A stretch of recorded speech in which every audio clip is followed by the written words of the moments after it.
नमस्कार, आप देख रहे हैं हिंदी खबर एक्सप्रेस। मैं हूं आपके साथ पलक शर्मा। आइए नजर डालते हैं खबर की ओर। सुशील पांडे कान्हा जी ने कहा, ब्रजेश पाठक का डीएनए खुद गड़बड़ है। खबर यूपी के बलिया से है, जहां बलिया में समाजवादी पार्टी के जिला प्रवक्ता सुशील पांडे उर्फ कान्हा जी ने कल बलिया में डिप्टी सीएम ब्रजेश पाठक का बयान सपा हमेशा अपराधियों को संरक्षण देती है, ये उनके डीएनए में शामिल है के बयान को लेकर हमला बोला और कहा कि कल बलिया में डिप्टी सीएम ब्रजेश पाठक आए थे, पूरी समाजवादी पार्टी की डीएनए की बात कर रहे हैं, उनका खुद का अपना डीएनए सही नहीं। हम खुद पूछना चाहते हैं कि उनकी डीएनए करनी हो। जब आप कांग्रेस पार्टी में थे तो उस समय की डीएनए की जांच हो, बसपा में थे तो उस समय के डीएनए की जांच हो, और वर्तमान में भाजपा में हैं तो इस समय का डीएनए की जांच हो। आप भविष्य में किस पार्टी में जाएंगे, पहले अपना स्पष्ट कीजिए। भारतीय जनता पार्टी के लोग उत्तर प्रदेश में लोकसभा के चुनाव में जब से पराजित हुए हैं तब से बौखला गए हैं।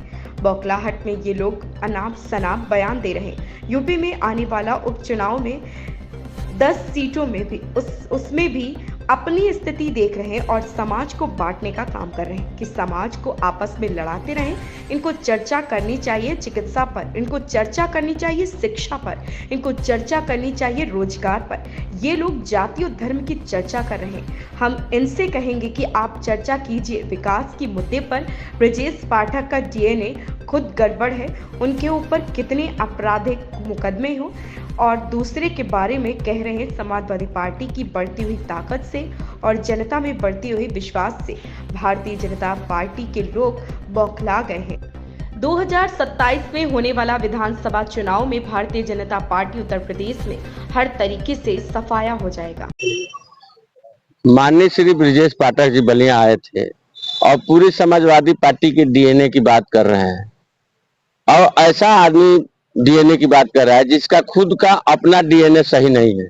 हम तो उनसे पूछना चाहते हैं कि अगर आपके डीएनए की जांच करानी हो तो कांग्रेस पार्टी में जब आप थे उस समय के डीएनए का जांच हो, या बसपा में थे उस समय का आपके डीएनए का जांच हो, या वर्तमान भाजपा में है उस समय के डीएनए की बात हो, या अभी भविष्य में आप किस पार्टी में जाएंगे, पहले अपना स्पष्ट कीजिए।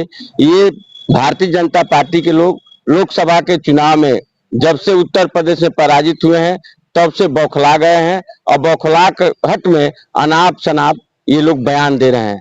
आगे आने वाला जो उपचुनाव है प्रदेश में 10 सीटों पे, उस पर भी ये अपनी स्थिति देख रहे हैं। इन सब चीजों से ये घबरा करके अनाप शनाप बयान दे रहे हैं और समाज को बांटने का काम कर रहे हैं कि समाज को आपस में लड़ाते रहें, जबकि इनकी सरकार है। इनको चर्चा करनी चाहिए शिक्षा पर, इनको चर्चा करनी चाहिए चिकित्सा पर, इनको चर्चा करनी चाहिए रोजगार पर, इनको चर्चा करनी चाहिए गांव के गरीब और किसान पर, और ये चर्चा कर रहे हैं इधर उधर की जाति और धर्म की चर्चा कर रहे हैं। हम इनसे कहना चाहेंगे कि अगर चर्चा करनी है तो विकास के मुद्दे पर आकर के आप चर्चा कीजिए, इन सब सवालों पे आप चर्चा कीजिए, अनाप शनाप चर्चा मत कीजिए। और ये ब्रजेश पाठक का डीएनए खुद गड़बड़ है, उनके ऊपर कितने आपराधिक मुकदमे हैं, और दूसरे के बारे में कर रहे हैं। समाजवादी पार्टी की बढ़ती हुई ताकत से और जनता में बढ़ते हुए विश्वास से भारतीय जनता पार्टी के लोग बौखला गए हैं, घबरा गए हैं, क्योंकि इनको दिख रहा है कि 2027 में जो विधानसभा का चुनाव होगा उसमें भारतीय जनता पार्टी उत्तर प्रदेश से बिल्कुल हर तरीके से सफाया हो जाएगा। बस इतना ही कहना है। इस खबर में बस इतना ही। देखते रहें हिंदी खबर एक्सप्रेस।